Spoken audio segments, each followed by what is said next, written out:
வக்கீல எனக்கா பேப்பர் கட்டா போட்டு வச்சிருக்கேன், ஒத்தர சில்லறையே காணோம். அந்த வண்டியே பாப்போம்.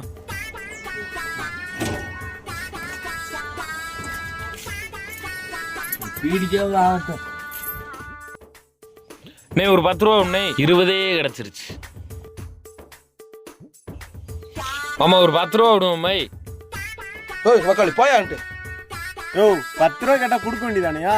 யோ நீ வேற சும்மாரியா? போற 2 முறை 10 வசூல் பண்ணி மணி 12 ஒயின் ஷாப்புக்கு போவேன் ஐயா.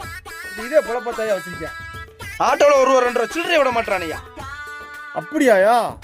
கைகள் நல்லா இல்லாதவங்க கூட 10 ரூபா உழைச்சி சம்பாதிக்கிறாயா. இவனுக்குள்ள என்ன நோக்காடு வந்துச்சு? இவனை பத்தி தெரிஞ்சவங்க இவனுக்கு யாரும் 10 ரூபா கொடுக்க மாட்டாங்க. நீங்க வெளியூருங்கிறதுனால இவனை பத்தி உங்களுக்கு தெரியல. இவனை மாதிரி உருப்படாதவங்க ஊருக்கு 4 பேர் இருக்காங்க. ஒயின் ஷாப்பே கதின்னு. மச்சான் 10 ரூபா விடியா?